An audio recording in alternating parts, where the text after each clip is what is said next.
Right now, Tevin, tell us how this storm system is actually what we're dealing with right now in the form of rain. Yeah, it's all connected in the atmosphere. That storm system that we saw across Louisiana, Mississippi, and even Arkansas as well with those deadly tornadoes. It's now shifted its focus towards the Northeast in a different form. So luckily for us, we won't have that severe weather threat, but we will have rounds of downpours all day long. So we've got a much weaker system compared to our friends towards the west and southwest, and we're certainly thinking about them. With high pressure overhead now through portions of the south, that will allow the drier skies to filter in today and tomorrow, and that cleanup to resume. What we're still seeing, though, as this frontal boundary continues across not just the Northeast, the entire eastern seaboard, that opens the tap for rounds of rainfall today and even more humid conditions, too. As that system clears tonight, ultimately, we do have drier skies and warmer weather for Tuesday and Wednesday, and even to start Thursday. But there's another cold front that sweeps across the country, and we think this arrives for us Thursday night and into Friday with a couple of more rounds of rainfall as well. So you need the umbrella or rain jacket, not only to start the week, but also to finish out the week as well. Or maybe just stay home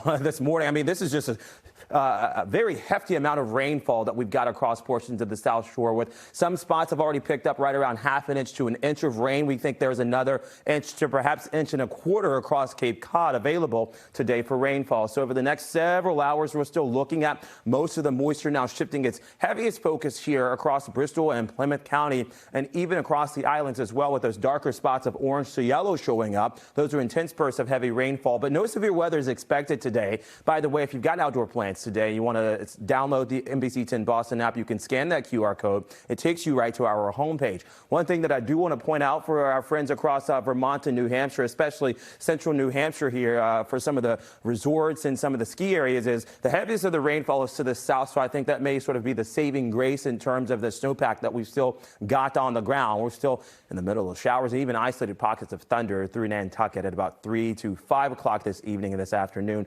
Lighter rainfall across Metro West at this point in the game, but most of the heaviest of the downpours at this point should practically be done at about 8:30 to 9 o'clock. So right around sunset today, we should start to notice a much more diminished feel to some of the rainfall and the heavy rainfall threats today. Through overnight tonight, we've got another, again, inch, almost 2 inches here now showing up across Hyannis and on Martha's Vineyard, right around an inch or so for Boston, and lesser amounts here towards the west and northwest along the Route 2 corridor into Worcester at about half an inch, and Keene right around a tenth of an inch of rainfall. Going throughout the day today, not only is it wet, but it's also warm. Our temperatures will maintain practically all day long in the mid-50s and then dropping down into the 40s and 30s tonight. And again, left with some cloudy skies tonight and into tomorrow with, yes, a cooler feel to the air, we think, to start Tuesday with lows in the 30s. Afternoon highs tomorrow with a little bit more sun, should be back into the mid-50s. Wednesday, we're at about 51. Still warmer than normal, by the way.